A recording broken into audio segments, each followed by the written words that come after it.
नमस्कार। हम इस समय देहरादून शूटिंग रेंज की वादियों में हैं और आपको आज एक ख़ास व्यक्तित्व से मिलवा रहे हैं जो हर समय चर्चा में रहते हैं और ये हमारे 20 साल तक सांसद रहे हैं और ये कई क्षेत्रों में बढ़ चढ़ कर रहे हैं। आइए चैंपियन साहब, जरा आइए। जी जी, वेलकम आपका। Kind of you sir. Champion साहब, आप उत्तराखंड की राजनीति में तब से राज्य बना तब से रहे हैं, आप आज उत्तराखंड को कहाँ पाते हो? बहुत आपने ऐसी गहरी बात कह दी, मैं क्या जवाब दूँ आपको। सोचा क्या था, तसव्वुर में क्या लाए थे, हासिल जो हुआ बयां करने लायक नहीं। कमी हमारी रही, मैं तो अपनी कहूँगा राजनेताओं की, कि जो हमारी माताओं बहनों ने अपने खून से सींच करके उत्तराखंड को हमें, उत्तरांचल को हमें दिया था, उनकी बलिदान को, उनके त्याग को हम नहीं भुला सकते।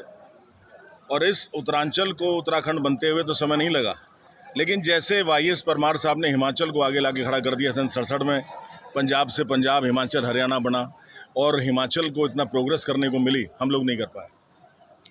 देखिए, हमारे नागरिकों की इसमें गलती नहीं है, लेकिन जो हाथ सत्ता के गलियारों में रहे उनमें ही कहीं कमी रही होगी, क्योंकि आदमी अपने को कमी बता सकता है, जनता में नहीं, अपने नेता में कमी बता सकता है। चलिए, आप तो 4 बार विधायक रहे हैं। जी जी। और पूरी यहाँ की राजनीति बारीक जान, आजकल आप क्या कर रहे हैं? इतने आप एक्टिव राजनीति में थे, आजकल क्या कर रहे हैं आप? मैं साहब वही कर रहा हूँ जो पहले करता था, उससे बढ़ के सक्रिय हूँ। मेरे क्षेत्र में इस बार फिर बाढ़ आ गई। देखिए, जो विधायक वहाँ से बने उनको 2 सीजन्स मिले मरम्मत कराने के, ऑफ सीजन के मार्च से जून तक, लेकिन उन्होंने कुछ नहीं कराया। और मेरे यहाँ 2 बांध आज टूट गए हैं और जनता बर्बाद हो गई, किसानों की फसल नष्ट हो गई। मैं सरकार से संघर्ष कर रहा हूँ। मुख्यमंत्री जी को मैंने बुलाया, मैंने अपने कृषि मंत्री, अपने सिंचाई मंत्री, अपने गन्ना मंत्री को बुलाया और किसानों को मुआवजा बढ़ा करके देने, उनको सहकारिता के जो लोन और ऋण थे उनको माफ़ करने और बिजली के बिल माफ़ करने का आग्रह किया। तो वही संघर्ष चल रहा है। इतना आप जबरदस्त संघर्ष करते हो, आपकी बॉडी भी फिट है, इसको आप कैसे मेंटेन करते हो? देखिए साहब, सुबह आप हमको जरा 4 घंटे का बताइए, सुबह कैसे इससे ऐसी बॉडी को? मैं रात से शुरू करूंगा साहब। मैं 12 बजे से 2 बजे तक अध्ययन करता हूं रोज, आपको बताऊं, लोग सरप्राइज होते हैं। Still I am maintaining the same what I used to be 40 years back. आज मैं 57 साल से 4 महीना ऊपर हूँ, लेकिन देखने वाले 27 से ऊपर नहीं बताएंगे जो फिजिकल फिटनेस है। 2 घंटे पढ़ता हूँ रात में, सुबह उठता हूँ मैं 8 बजे, क्योंकि रात को 3 बज जाता है सोने में। 3 घंटा मुझे तैयार होने में लगता है, 1.5 घंटा मेरा व्यायाम है, आधा घंटा भजन पूजन है, समाचार पत्र आदि दैनिक क्रियाएं हैं। तो 1.5 घंटा का व्यायाम मेरा रोज़ का है। मैंने अपने आप को उसी तरह से ढाल के रखा है जैसे मैं तपस्या पहले करता था, वो आज कर रहा हूँ, क्योंकि मनुष्य का शरीर नश्वर है, अगर तपस्या छोड़ देगा तो पतन की ओर अग्रसर हो जाएगा। आप इस समय, अब क्या आपकी योजना है आगे, क्या? जी देखिए, उत्तराखंड की माटी से मुझे प्यार है, लेकिन सांसद का मैंने मन बनाया। मेरी धर्मपत्नी विधायक का चुनाव इस बार लड़ी थी और हमने कोर्ट में भी, हाई कोर्ट में हमारे कार्यकर्ताओं ने डाला है इलेक्शन पिटिशन उमेश कुमार के खिलाफ। उसमें रिजल्ट अगर आ जाता है उनको विधायक का लड़ाऊंगा, लेकिन मैंने सोचा है मैं सांसद का चुनाव लड़ूं। और उत्तराखंड से मैं नहीं, बिकॉज हमारे सिटिंग MP 2 बार के निशंक जी ऑलरेडी हरिद्वार से हैं। मैं सहारनपुर से अपना भाग्य आजमाऊंगा और वहाँ भी वही करूँगा जो मैंने उत्तराखंड की देवभूमि में करके दिखाया। विकास पुत्र से विकास पुरुष बना, ND तिवारी का विकास पुत्र कैसे चैंपियन विकास पुरुष बना, वो मैं सहारनपुर में करके दिखाऊंगा। ये बताइए, आप तो उत्तराखंड में जब से राज्य बना तब से विधायक रहे हैं जी।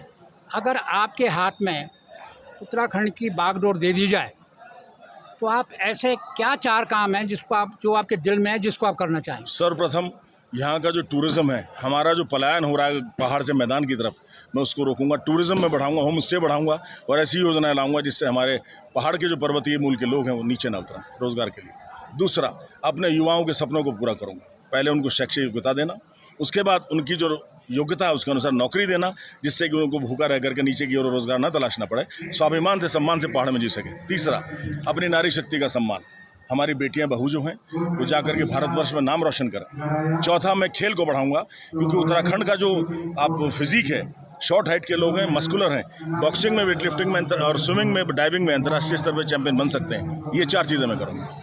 तो ये आपके दिमाग में ये है और आप सत्तारूढ़ दल के हैं, तो क्या आप इसकी पैरवी करते हैं चीफ मिनिस्टर से या इनसे? कि बिल्कुल, मैं 4 सरकार में विधायक रहा साहब, 3 सरकार में मेरा मंत्री का दर्जा रहा और आज अगर मैं केंद्र में जाता हूं, क्योंकि केंद्र की पॉलिसी का मैटर रहेगा, सांसद बन के गया, अपने उत्तराखंड के लिए ये 4 चीज़ों को पूर्ण करने का प्रयास करूँगा। यार, आप इतने लिखे पढ़े आदमी हो, फिजिक भी आपके शानदार है, लेकिन कभी कभी जब आप वक्तव्य देते हो तो लगता है कि आप बिल्कुल बड़े एग्रेसिव है वो, लेकिन ऐसा लगता नहीं है। लेकिन आपको क्या चोक लोग देते हैं या बनाया जाता है या आपके ऐसे फ्रेम कर दिया गया? ये परिस्थिति जन्य होता है साहब। देखिए ऐसा है ना, सठे साठम समाचार है, जैसा आपको माहौल मिलता है आपको रेट करना पड़ता है। अब बुद्धिजीवियों में मैं बुद्धिजीवी हूँ, खिलाड़ियों में मैं खिलाड़ी हूँ, और जो हमारे असामाजिक तत्व हैं उनका इलाज करने के लिए उनसे भी बड़ा हूँ।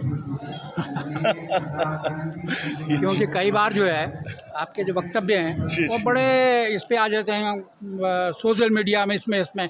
लेकिन मैं तो आपके घर भी गया हूँ, आपके फादर को भी देखे, बहुत ही सोबर हैं। जी जी। तो इस तरह का आपको, क्योंकि अगर ताकतवर आदमी सोबरनेस दिखाता है तो वो उसकी विजय है। बिल्कुल। मुझे लगता है कि जो आपका पूरा बैकग्राउंड है, आपका राजसी है, आपकी फिजिक है, आपका जो प्रभाव है, आपको कहने की ज़रूरत नहीं है, किसी का जवाब देने की, मुझे लगता है कि उसकी भाषा में जवाब देने की ज़रूरत नहीं है, आपको सब जानते हैं। मैं आपकी सलाह का ध्यान रखूंगा आगे से।